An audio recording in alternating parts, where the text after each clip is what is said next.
आपण आज सर्वसाधारण समतोल यामध्ये ISLM म्हणजे मुद्रेची असणारी मागणी, मुद्रेचा असणारा पुरवठा आणि बचत आणि गुंतवणूक याविषयीचं असणारं विश्लेषण किंवा सर्वसाधारण समतोल कशा पद्धतीने होतो याचं विवेचन आपण लक्षात घेणार आहोत.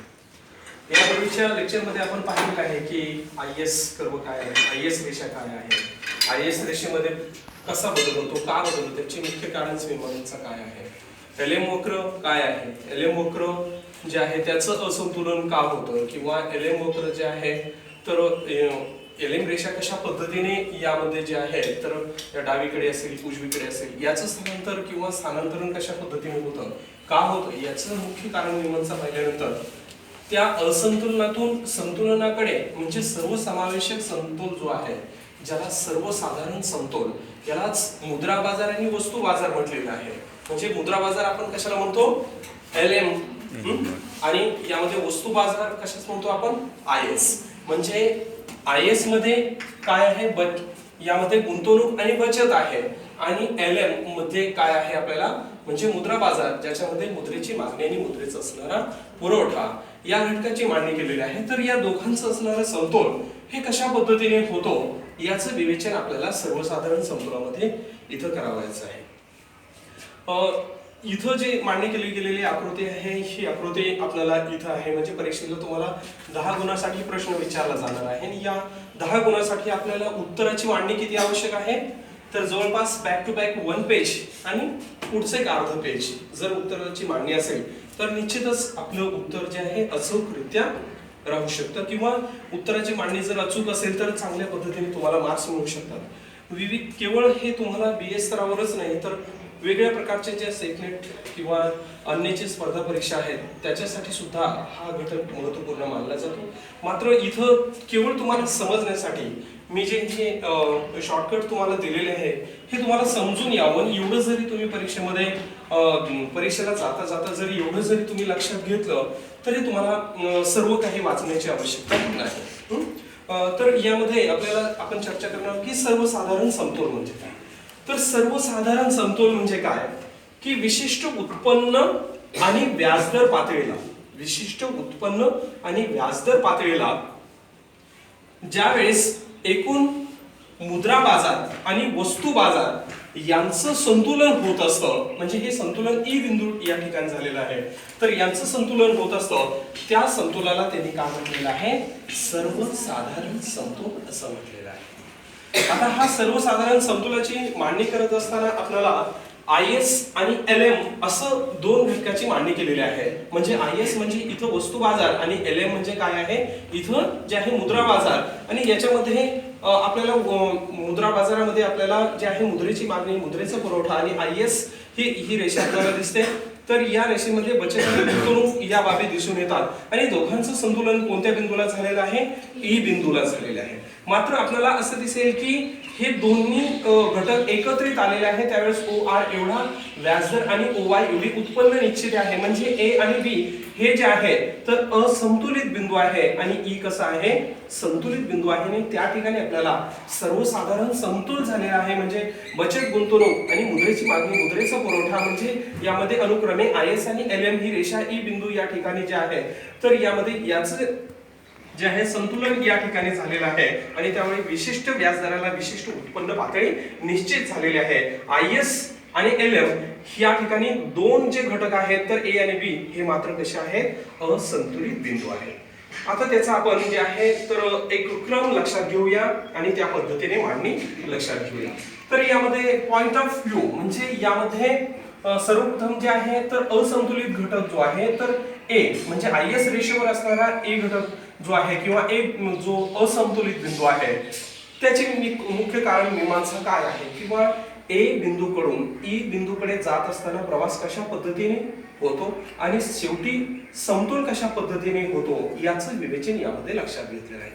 थोडंसं लक्ष दिलं तर आपल्याला निश्चितच समजेल की मांडणी हे कशा पद्धतीचे आहे. आता यामध्ये आपल्याला असं दिसेल की OY म्हणजे आकृतीत दर्शवल्याप्रमाणे OX अक्षावर उत्पन्न पातळी दर्शवलेली आहे आणि OY अक्षावर काय दर्शवलेलं आहे, व्याजदर दर्शवलेले आहे. आकृतीमध्ये IS आणि LM अनुक्रमे ही वस्तू बाजार आणि मुद्रा बाजार, बचत, गुंतवणूक आणि मुद्रेची मागणी, मुद्रेचा पुरवठा दर्शवणारे वक्र आहे.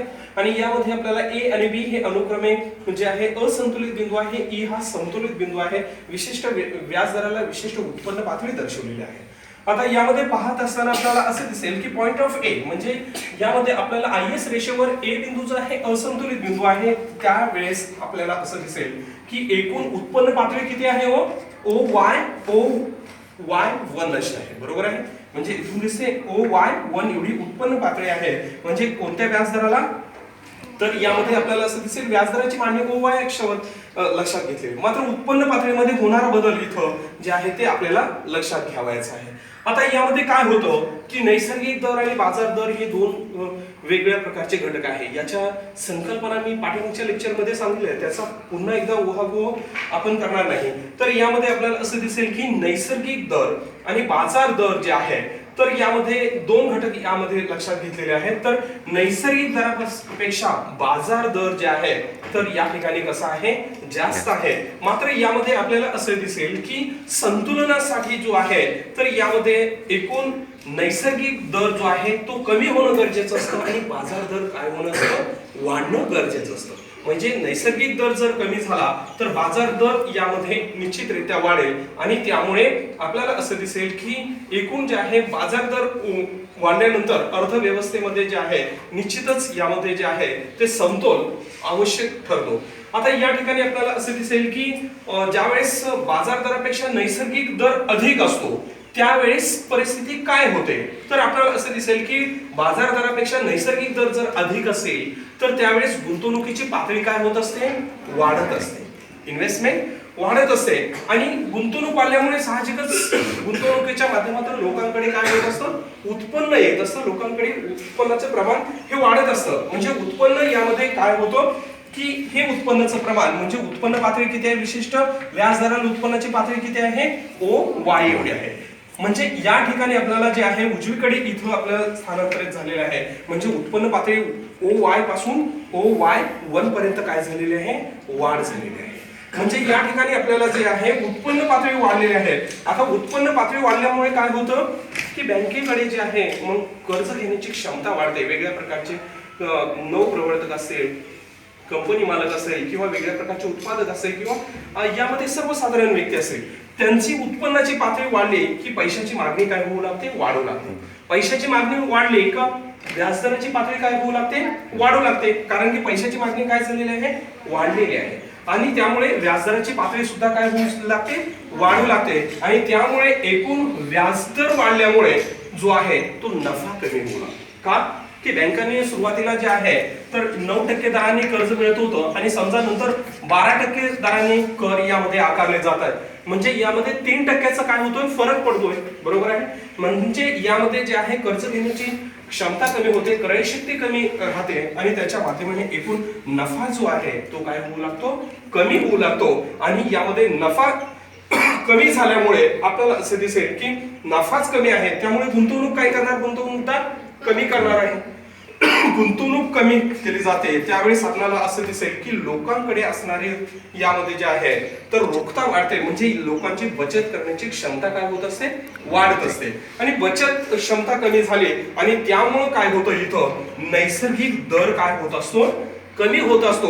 जे इथं काय झालेलं आहे, वाढलेलं आपल्याला सुरुवातीच्या कालखंडामध्ये दर्शवलेलं आहे. नंतर हे नैसर्गिक दर कमी होऊ लागतो. म्हणजेच यामध्ये नफ्याचा दर यामध्ये काय होऊ लागतो, कमी होऊ लागतो आणि बाजार दर काय होऊ लागतो, वाढू लागतो. आणि त्यामुळे आपल्याला उत्पन्न पातळीची OY1 म्हणजे Y पासून Y1 पर्यंत जी उत्पन्न पातळी वाढलेली आहे ती परत काय होऊ लागते, यामध्ये कमी होऊ लागते. म्हणजे Y1 पासून Y पर्यंत उत्पन्न पातळी काय होऊ लागते, यामध्ये घटू लागते. आणि उत्पन्न पातळी घटल्यामुळे शेवटी एकूण जे आहे तर A बिंदू कडून प्रवास कुठे होतोय, E बिंदूकडे.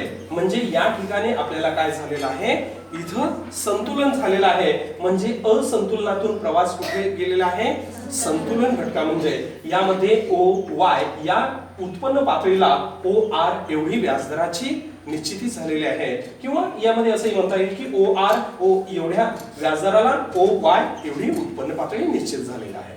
हा प्रवास आपल्याला ए बिंदूकडून ई बिंदू म्हणजे ए आणि बी हे दोन कसे आहेत असंतुलित बिंदू आहेत. म्हणजे इथं आपल्याला सर्वसाधारण समतोल म्हणजे मुद्रा बाजार आणि वस्तू बाजार यामध्ये ISLM या घटकाचं जे आहे तर एकत्रितरित्या जे आहे विश्लेषण आपण करतोय त्याचं असणारा समतोल या घटकाची आपण उल्लेख आपण लक्षात घेतोय. आता यामध्ये हा एक भाग झाला, बरोबर आहे. याबद्दल तुमचे काही डाऊट्स आहेत का? तर या हा एक घटक झाला. आता दुसरा महत्त्वपूर्ण घटक आहे तो म्हणजे पॉइंट ऑफ बी. म्हणजे बी हा सुद्धा कसा आहे समतोलित घटक आहे की असंतुलित बिंदू आहे? असंतुलित बिंदू आहे, बरोबर आहे. आता हा जो असंतुलित बिंदू आहे तर या घटकाचा सुद्धा प्रवास कसा झाला पाहिजे असंतुलनाकडून समतोल घटकाकडे म्हणजे ई बिंदूकडे गेला पाहिजे. त्याच्यासाठी काय आवश्यक आहे म्हणजे सुरुवातीची पातळी असंतुलनाची कशी असते. आता उत्पन्न पातळी यामध्ये समजा म्हणूया की कशी आहे OY2 म्हणजे उत्पन्न पातळी कशी आहे OY2. याचं असंतुलित बिंदू कोणता आहे बी या ठिकाणी आहे. तर यामध्ये आपल्याला असं दिसेल की या ठिकाणी मात्र काय झालेलं आहे की नैसर्गिक दरापेक्षा बाजार दर या ठिकाणी कसा आहे अधिक आहे. म्हणजे सेम जे विश्लेषण केलं त्याचं ऑपोजिट स्वरूपाचं हे सुद्धा विश्लेषण आहे. मात्र हा असंतुलनाकडून संतुलन घटकाकडे होणारा प्रवास त्याचं विवेचन आपल्याला काय करायचं आहे स्पष्ट करावायचं आहे. तर नैसर्गिक दरापेक्षा बाजार दराचं प्रमाण या ठिकाणी कसं आहे अधिक आहे आणि त्यामुळं नफा जो आहे तो काय होऊ लागतो कमी होऊ लागतो. म्हणजे संतुलनासाठी यामध्ये काय आवश्यक असतं नैसर्गिक दर वाढणं आणि बाजार दर कमी होणं, बरोबर आहे. त्याचं विश्लेषण आपण यामध्ये केलेलं आहे. या पाठीमागे सुद्धा आपण याची मांडणी केलेली आहे. तर यामध्ये आपल्याला असं दिसेल की बी बिंदूला काय आहे आपल्याला असं दिसेल की नैसर्गिक दरापेक्षा व्याजदराचं प्रमाण अधिक आहे. म्हणजे व्याजदराचं प्रमाण आपल्याला किती दिसतं OY अक्षावर काय आहे व्याजदर आहे. म्हणजे किती आहे व्याजदराचं प्रमाण या ठिकाणी एवढं व्याजदराचं प्रमाण आहे, बरोबर आहे. म्हणजे यामध्ये एकूण जे आहे नैसर्गिक दरापेक्षा व्याजदराचं प्रमाण कसं आहे अधिक आहे आणि त्यामुळं व्याजदराचं प्रमाण अधिक असल्यामुळे इथं गुंतवणूक पातळी काय होऊ लागते कमी होऊ लागते. म्हणजे गुंतवणुकीची प्रमाण जे आहे ते कमी होऊ लागलं. आता गुंतवणूक कमी झाली म्हणजे उत्पन्न पातळी काय झालेली आहे कमी झाली.